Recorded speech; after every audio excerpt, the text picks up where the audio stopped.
Fondazione Radio Magica Onlus presenta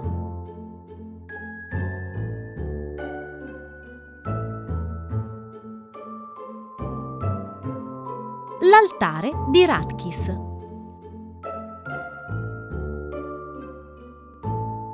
Illustra Violetta Lopiz.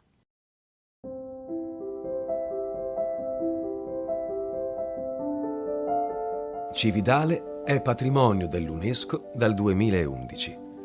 Questa cittadina, ai confini del Friuli orientale, merita di essere protetta per il suo immenso patrimonio storico e artistico. Infatti, Cividale, chiamata al tempo Forum Iulii, è stata la culla del Ducato Longobardo, ma anche la sede del Patriarcato di Aquileia.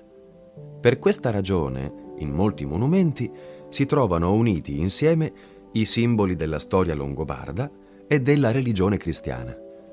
Girando per la città, all'interno del Museo Cristiano, c'è un altare, un tempo chiamato Ara, donato dal duca longobardo Radkis per onorare il padre Pemmone. L'altare di Radkis è un monumento straordinario. A sentire gli studiosi, il più famoso e riuscito gioiello dell'arte longobarda in Europa. E ora usate la fantasia.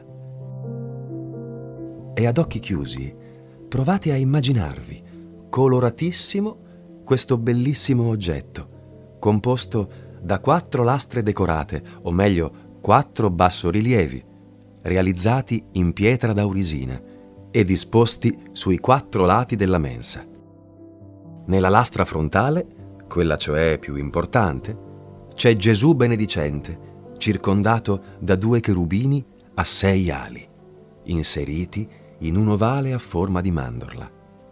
E quest'ultima è sorretta da 4 angeli intorno ai quali sono disposte 8 stelle.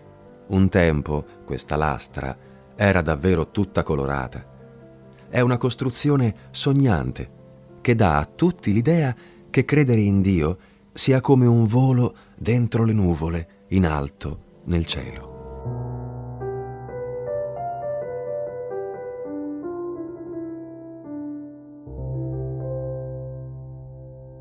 E poi nell'Ara di Radkis c'è pure una finestrella da cui un tempo era possibile sbirciare per vedere le ossa dei santi all'interno. La storia è fatta di passato e di presente, e il futuro siamo noi, che se ascoltiamo racconti come questi possiamo interpretare meglio il mondo in cui viviamo, con i piedi per terra e lo sguardo rivolto al passato solo per capire cosa è successo prima di noi. Quindi, occhio alla vostra immaginazione per poter carpire i segreti dei monumenti che raccontano chi li ha voluti, chi li ha creati e chi li ha conservati.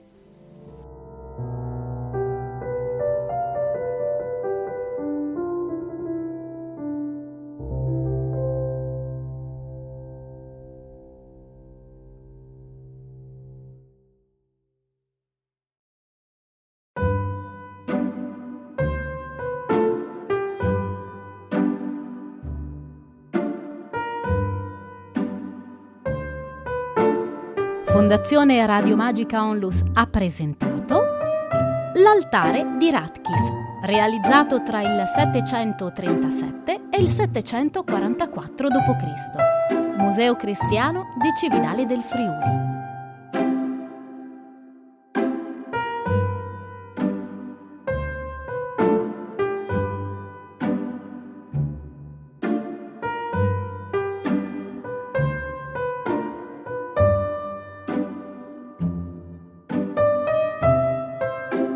Tutti i racconti del progetto Smart Radio sono disponibili su www.radiomagica.org.